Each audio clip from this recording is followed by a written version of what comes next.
ದೊಡ್ಡಕೆರೆ ಮೈದಾನದಲ್ಲಿ ಛತ್ರಪತಿ ಶಿವಾಜಿ ಜಯಂತಿ ಅಂಗವಾಗಿ ಪರಿಸರ ಸ್ನೇಹಿ ತಂಡದ ವತಿಯಿಂದ ಜಿಲ್ಲಾ ಮಟ್ಟ ಪುರುಷರ ಕಬಡ್ಡಿ ಪಂದ್ಯಾವಳಿ ಏರ್ಪಡಿಸಲಾಗಿತ್ತು. ಸ್ಪರ್ಧಿಸಿದ ಎಲ್ಲ ಆಟಗಾರರಿಗೂ ಪ್ರಮಾಣ ಪತ್ರ ನೀಡಲಾಯಿತು. ಬಹುಮಾನ ವಿತರಿಸಿ ಮಾತನಾಡಿದ ವಸ್ತು ಪ್ರದರ್ಶನ ಪ್ರಾಧಿಕಾರ ಅಧ್ಯಕ್ಷರಾದ ಹೇಮಂತ್ ಕುಮಾರ್ ಗೌಡ, ಕಬಡ್ಡಿ ಗ್ರಾಮೀಣ ಕ್ರೀಡೆ ದೇಶದ ರಾಷ್ಟ್ರೀಯತೆ ಮತ್ತು ಸಂಸ್ಕೃತಿಯನ್ನು ಎತ್ತಿ ತೋರಿಸುತ್ತಿರುವ ಕ್ರೀಡೆ ಎಂದರು. ಕರ್ನಾಟಕ ರಾಜ್ಯದಲ್ಲಿ ಕಬಡ್ಡಿ ಪಟುಗಳೇ ಇಲ್ಲವೇನೋ ಎನ್ನುವ ತಪ್ಪು ಕಲ್ಪನೆಯನ್ನು ಜನರ ಮನಸ್ಸಿನಿಂದ ಹೋಗಲಾಡಿಸಿ ಕಬಡ್ಡಿಯನ್ನು ಉಳಿಸಿಕೊಳ್ಳುವುದಕ್ಕಾಗಿ ಎಲ್ಲ ರೀತಿಯ ಸಹಕಾರ ನೀಡುವುದಾಗಿ ಹೇಳಿದರು. ಇದೇ ಸಂದರ್ಭದಲ್ಲಿ ಮಾಜಿ ನಗರ ಪಾಲಿಕಾ ಸದಸ್ಯರಾದ MD ಪಾರ್ಥಸಾರಥಿ, ಜೀವಾಧಾರ ರಕ್ತನಿಧಿ ಕೇಂದ್ರದ ನಿರ್ದೇಶಕರಾದ ಗಿರೀಶ್, ಮಹಿಳಾ ಮತ್ತು ಮಕ್ಕಳ ಕಲ್ಯಾಣ ಇಲಾಖೆ ನಿರ್ದೇಶಕಿ ರೇಣುಕಾ ರಾಜ್, ಪರಿಸರ ಸ್ನೇಹಿ ತಂಡದ ಅಧ್ಯಕ್ಷರಾದ ಲೋಹಿತ್ ಹಾಗೂ ಇನ್ನಿತರರು ಹಾಜರಿದ್ದರು.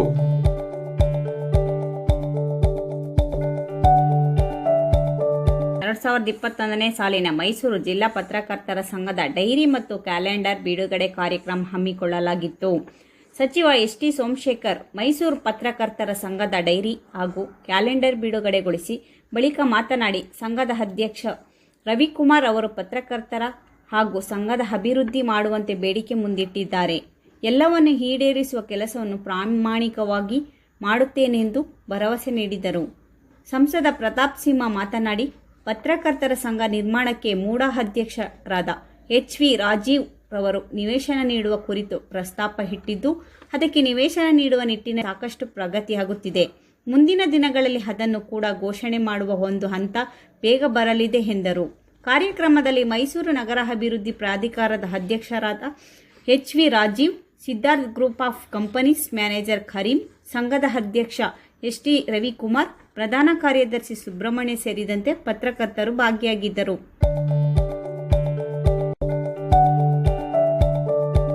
ಮೈಸೂರು ನಗರ ಮತ್ತು ಜಿಲ್ಲಾ ಬ್ರಾಹ್ಮಣರ ಸಂಘದ ಪ್ರಧಾನ ಕಾರ್ಯದರ್ಶಿ ವಿಕ್ರಮ್ ಅಯ್ಯಂಗಾರ್ ಅವರು ಇತ್ತೀಚೆಗಷ್ಟೇ ತೆರೆಕಂಡ ನಂದಕಿಶೋರ ನಿರ್ದೇಶನದ ಕನ್ನಡದ ಪೊಗರು ಚಿತ್ರದಲ್ಲಿ ಬ್ರಾಹ್ಮಣ ಸಮುದಾಯವನ್ನು ಅವಹೇಳನ ಮಾಡಿರುವುದು ನಿಜಕ್ಕೂ ಖಂಡನೀಯ.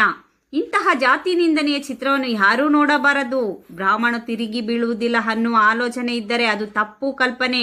ಕೂಡಲೇ ಅವಹೇಳನಕಾರಿ ಪದವನ್ನು ಚಿತ್ರದಿಂದ ತೆಗೆದು ಹಾಕಬೇಕು ಮತ್ತು ಇಂತಹ ದೃಶ್ಯ ಇದ್ದರೂ ಅದಕ್ಕೆ ಕತ್ತರಿ ಹಾಕದೆ ಹಾಗೆ ಬಿಡುಗಡೆ ಮಾಡಿದ್ದು ರಾಜ್ಯದಲ್ಲಿ ಸೆನ್ಸಾರ್ ಬೋರ್ಡ್ನ ಸದಸ್ಯರು ಏನು ಮಾಡುತ್ತಿದ್ದಾರೆ? ಕೂಡಲೇ ಅವಹೇಳನಕಾರಿ ಪದವನ್ನು ಮತ್ತು ದೃಶ್ಯಗಳು ಚಿತ್ರದಿಂದ ತೆಗೆದು ಹಾಕಬೇಕು. ಇಲ್ಲದಿದ್ದರೆ ರಾಜ್ಯಾದ್ಯಂತ ಉಗ್ರ ಹೋರಾಟ ಮಾಡುತ್ತೇವೆ ಎಂದು ವಿಕ್ರಮ್ ಅಯ್ಯಂಗಾರ್ ತಿಳಿಸಿದ್ದಾರೆ.